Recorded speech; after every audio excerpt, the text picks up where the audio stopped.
I describe my neighborhood as quiet, but it's not the best neighborhood. Well, it's Chicago, and on the south side, you know, different neighborhoods, it's not so good. Family situation, I'm one of the students who bounce from house to house. I don't have a steady home. I wake up 5:30 and I skate to the Red Line, the train station. The school's fairly far away, so I take the train because it's faster than the bus, so I won't be late. I get on the train, get off, and skate here.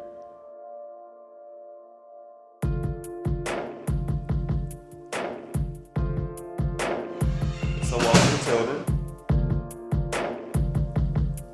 So we have this beautiful mix of Black, white, Hispanic, and Asian kids that I think adds to the flavor of the school. What percentage would be like having free or reduced lunch? Free reduced lunch is about 95%, 94, 95%. Very beautiful, wonderful kids coming from high poverty. It's a neighborhood school. Neighborhood schools are magnets for people that don't go to the good schools.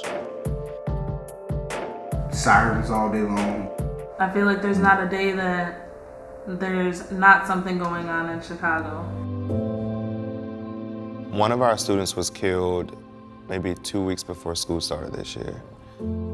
His name was Kiwan, and he was in a different neighborhood. He was just playing basketball with his brother and maybe some other people, and from what we're told, someone walked up to him and said something, and then he was shot and killed.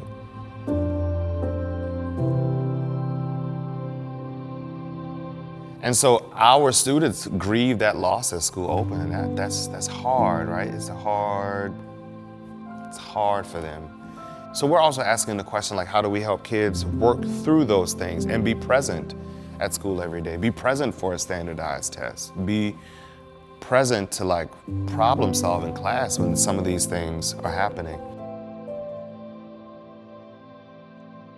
I think it does affect it because if you're not focused on the test, you kind of don't remember on what you learned or what you reviewed to do good on the test. So there's a lot of distraction. Yes, so your mind's not actually reading what you're supposed to, your mind's just everywhere. Because you think about issues. Right.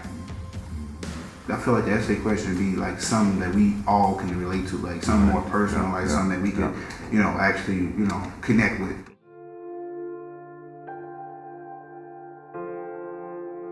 So a lot of kids, they're not comfortable living at home, so they leave. Yeah. That shouldn't be a normal thing, Right. but unfortunately it is. We focus really on creating a sense of community. We say welcome home on the announcements, we say I love you on the announcements, and so we really adopt this philosophy of when kids are on campus, they're our kids. Here, I've always felt that the people that support you outnumber those who don't.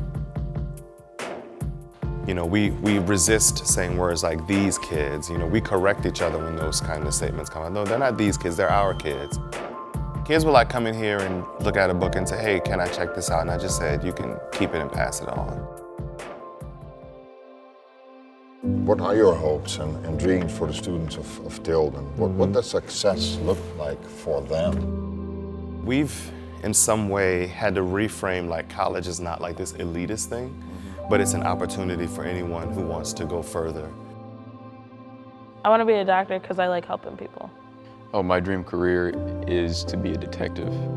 Just last year, a couple, guys my age was going to make a bad decision or do something they was not supposed to do. And I sat down and I talked to them and made them see the bigger picture, and it actually saved their life. I had one guy came in, I'm glad what you told me yesterday, man. I'm glad you told me to do what I did. So it's important for you to be able to make a positive impact on other people's lives. So I feel like if I can become a Chicago police officer, I could go back into the neighborhoods that I grew up in, or even worse neighborhoods. I can go back and talk to younger kids and teenagers and actually help change their life and steer them in the right direction.